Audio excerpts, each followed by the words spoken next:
I remember the pandemic came. So everything went from being in person Right. to virtual Yeah. at the turn. Right. And that's, to me, an example of how quickly governments and powers to be can actually change the system. And that's a great thing because I often say whatever is not evolving, by default, you're dissolving. Yes.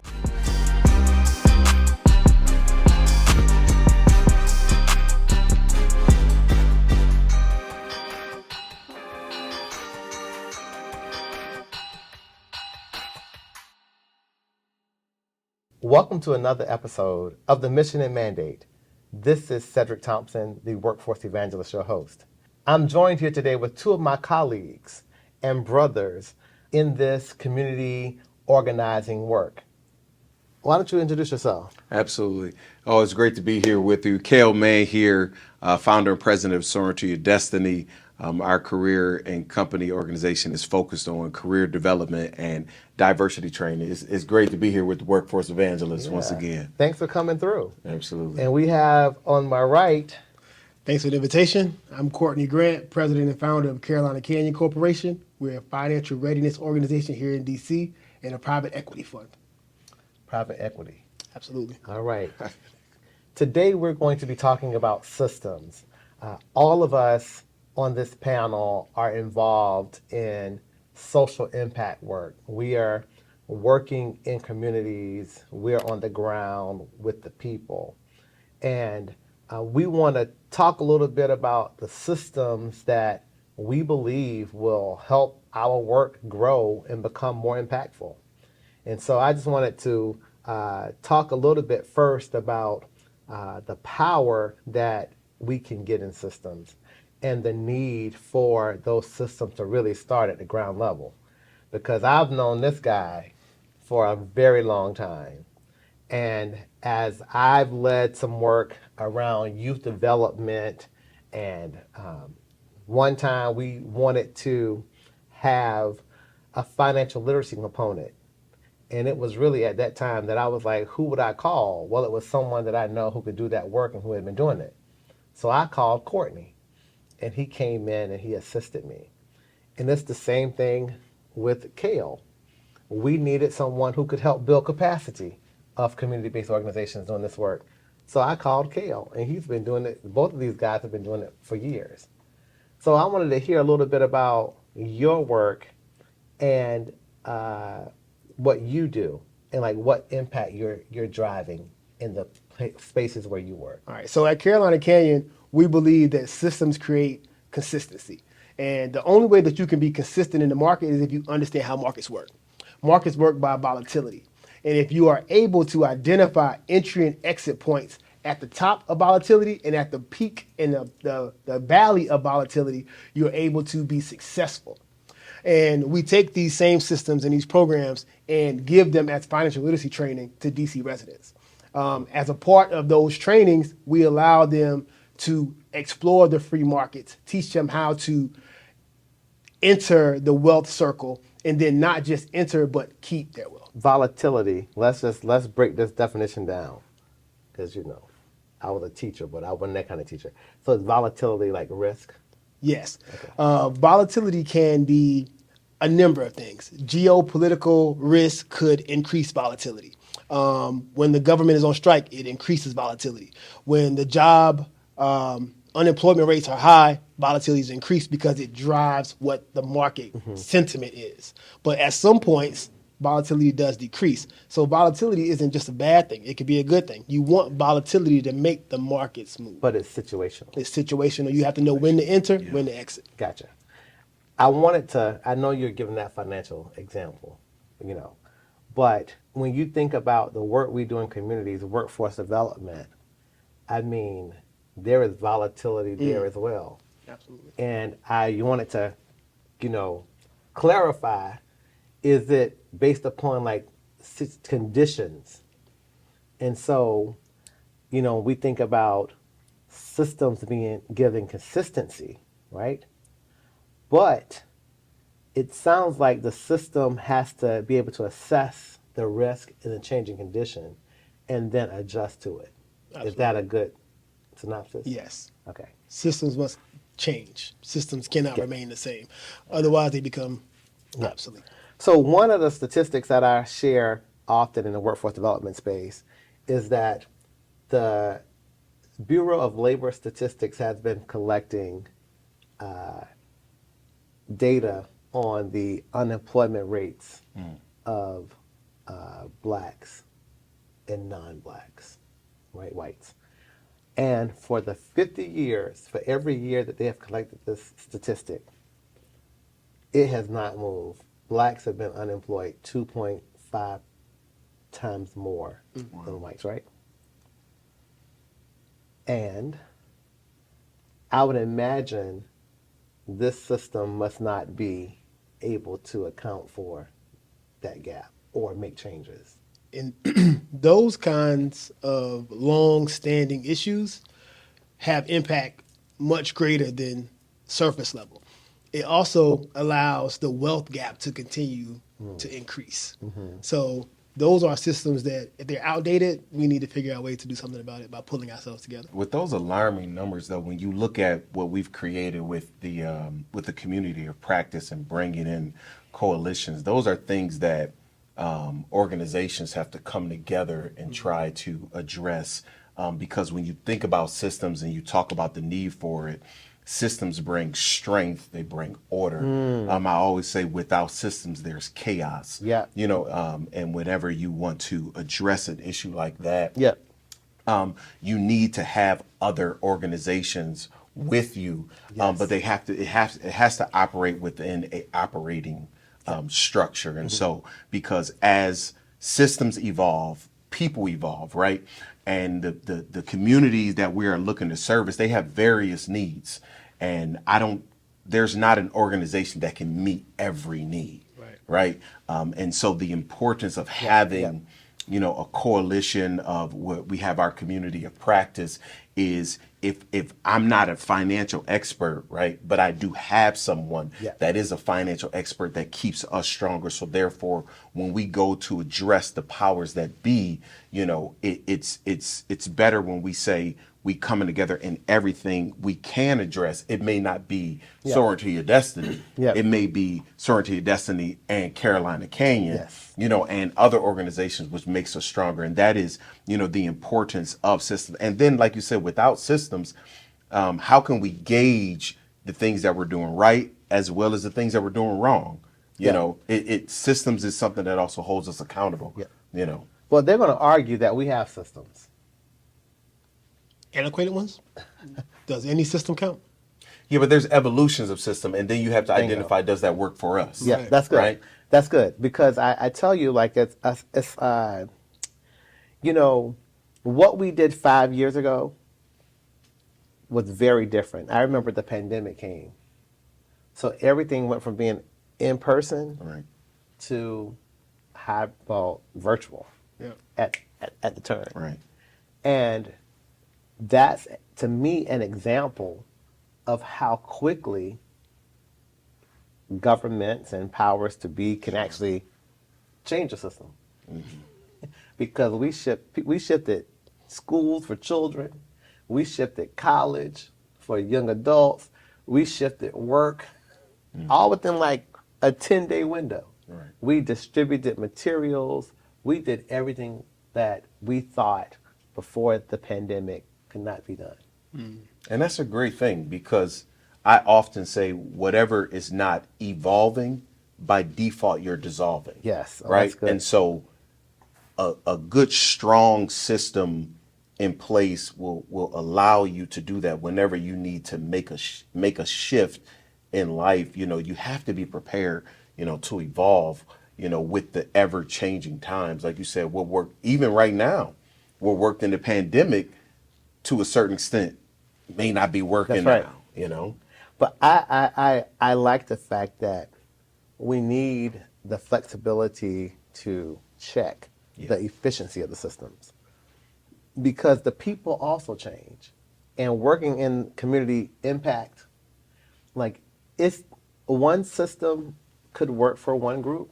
Like I always tell the example about when we work with recent college graduates, there is no digital literacy divide. Like they are super productive on like, learning management systems. And I mean, there's like no learning curve for that. Right, right. But then if I work with other, populations, let's say a returning citizen or someone who may be a little bit more mature, then we have to slow down our start so we can actually help to build them so they can work within the system. So, is there a through line of sorts, another system, a maker checker system, to make sure that we're not over systematizing things that creates analysis paralysis? Because at some point, if we have too many systems in place, we can't make Yeah. progress. So, how do we gauge the amount Yeah, of systems? I'm glad you said that because I believe in one, like a one best system, Okay. right? And what I know, where I believe the struggle is, and you can tell me where you all are. Like we don't have a community led system. Like our system may be, mixed or whatever, but we actually need, I say often, people closest to the pain should be closest to the power, right? Okay. And so, how can we build a system of, I mean, we work in the communities. I mean, the people we work with call us all the time. We do above and beyond any regulated activity. I mean, I've purchased gifts for birthday parties, I've helped pay for funerals, not that that's forced upon me, but what I'm saying is it helps me to understand more deeply the pain that people are experiencing. Yeah.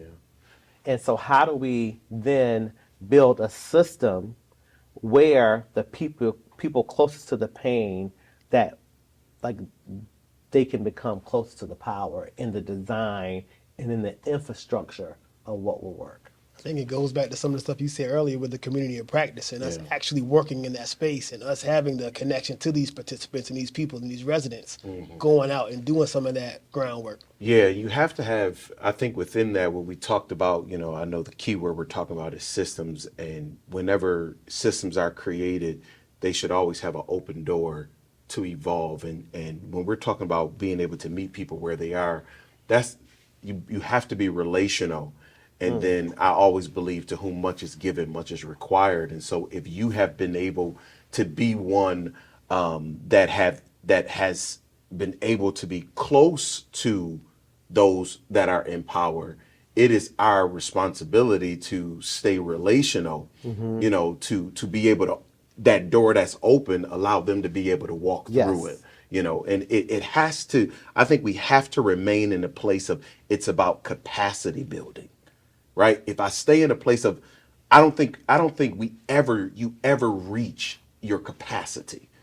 And so there's always a place for capacity building, right? You have to continue to go higher in work evangelists. So therefore, the community of practice organizations that we work with can go higher. That's right. And then the community that we work with can now come there, right? Yeah. We're all required to keep going up. Yeah. Responsibility. It is, You said it. absolutely. Responsibility. It's our responsibility to Yes. add that value. And I think when you talk about that community of practice, I can call any of those people Right. and say, hey, here's what we need to do. I can tell you what might change a response are the resources to continue it. And so I believe what we need is a community led coalition who can organize. We could take a IT training provider, coupled with a financial literacy provider, coupled with a person who knows how to navigate the housing challenges, coupled with a person who does trauma informed care and mental health support. If we could, you know, develop that coalition or not develop, secure it.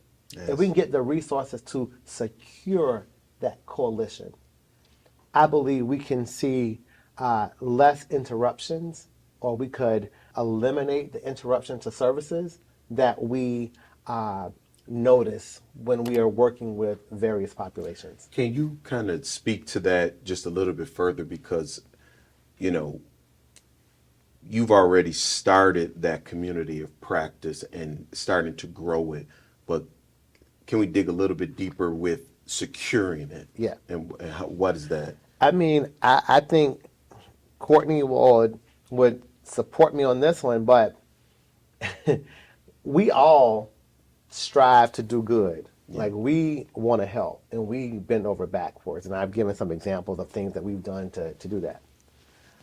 We have lists of people waiting. Like there are people waiting to Absolutely. be supported. The challenge sometimes becomes the resources. And it's not that we can't or we don't offer pro bono services, but depending on how, when I talked about bringing all those folks together, Yeah. financial insecurity, like subway, folks need a ride for a subway ride. Depending on the safety of your neighborhood, it may just be safer to take a car sharing program. So that costs more, right? I could potentially need childcare, right? Right. So it's all of these things that, you know, challenges our ability to secure the coalition. Yeah.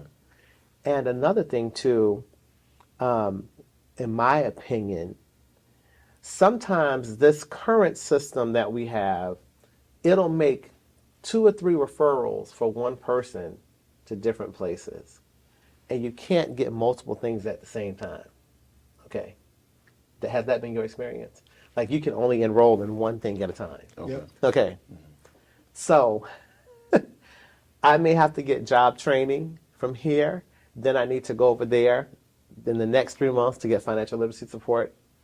But if we could coalesce and come together and design one good program where the person is at the center and they get all they need right here, right now, that would make sense. That's good. So we need resources.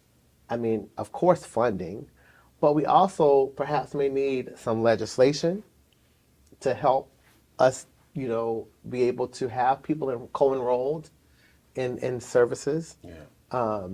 We could also need space. So if we were to take these services to various parts of a geographic location, there could be the need to have space and, you know, quality space where we could actually have therapeutic services. Like you can't just put that in, you know, in a basement or attic. That needs to be in a safe and secure location. You What know, are your that thoughts? capacity of what you're talking about, the coalition creating, I was just thinking about like, you know, it really strengthens trying to secure the funding and resources and the coming together. It strengthens, I believe, 2 things that I think we just overlook, and that is our voice and our presence, you know, in front of those people. If they see, you know, those who control the funding, control the resources, if they see that we care and we're there, you know, we have a stronger voice and a stronger presence. Yeah. I think that goes into helping to secure, you know, those resources that meets the needs of the community. I think we have 2 parts of that pie. If that pie is cut 3 ways, we have the people, we have the participants, and we have the personnel resources. The funding part is the question. So do we start by trying to raise funding? Do we go the philanthropy route? Do we reach out to some of these VCs and these other companies who are willing to do this?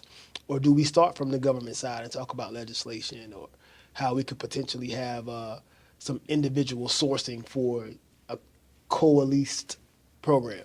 Yeah. What's the starting point? What's the starting block there? So I would certainly say we could start with government because the people are already going to the government. But at the same time, I think we should call in philanthropy and say, hey, we have a concept that we need to figure out how to fund. Yeah. Yeah. Yeah, I'm for See, it. because I believe there is not one, I believe by and large, local leaders want what's best for the residents. As I said earlier, some of the resources would include like legislation. to actually say we can approach this thing differently. We can bring some coherence to the work that we're doing. So we don't need to send resident one to 7 different places. We should bring the 7 different places to resident one. And that's a different paradigm. So, you know, by way of systems, I mean, we're dealing with them in organizations, like in our organizations that we run. We're constantly trying to update systems. As I alluded to earlier, the pandemic required us to update systems. And now we're coming off of a pandemic and we have to update systems again. Yep. I mean, and so it's an ever evolving thing, as you said, Kale, that won't change. Right. But I think we've got to find that one best system for this moment that works for the people who are looking for work. Having, like you said, that one person lead it out, and we all understand it's revolving around helping people and getting the organizations where as we have the community practice and you're doing that capacity building coming together, everybody sees That's good. my part Yes. is important, right? Yeah. I think in just kind of being, we talking amongst brothers and professional brothers, we have always had to fight the stigmatism of crabs in a barrel, right?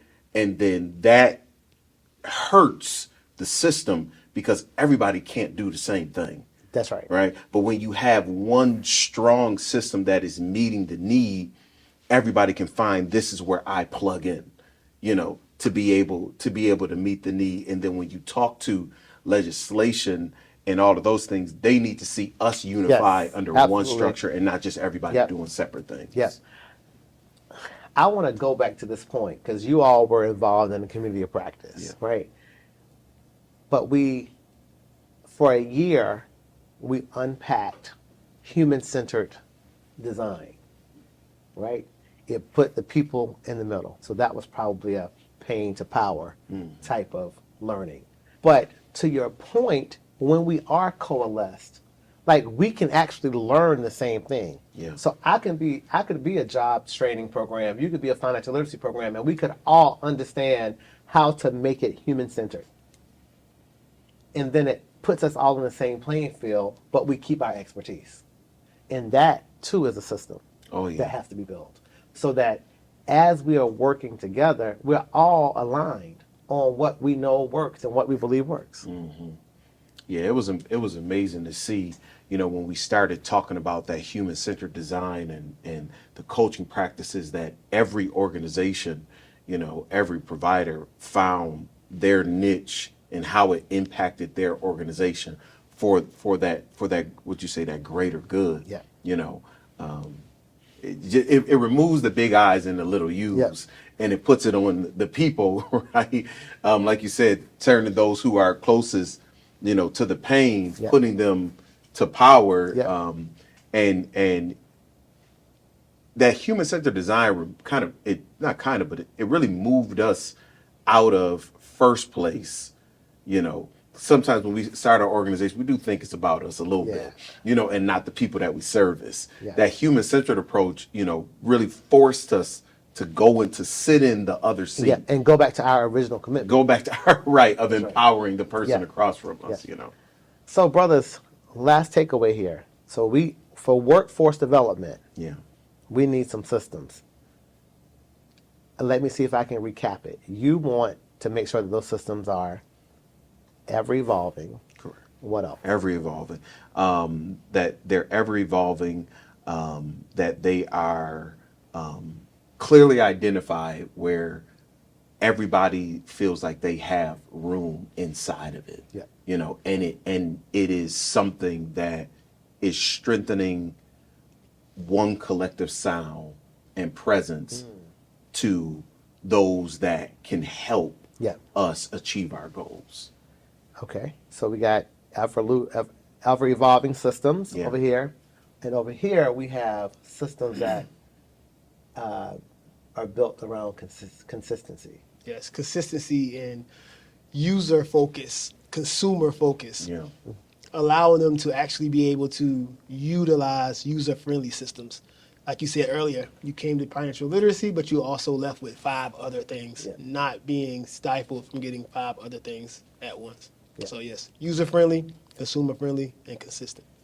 Well, how can we find you all? You can find us on Instagram at Invest3C, and we've been looking forward to seeing your follow. We'll follow you back. Yeah, you can follow me, SIYDSID.org. Always there to help prepare our next generation and those, that want to evolve, and also even with doing diversity training, helping us, bring everyone together. Thank you, brothers, for coming Yes, by. sir. I Absolutely. enjoyed having you here. Thank you, sir. Yes, sir.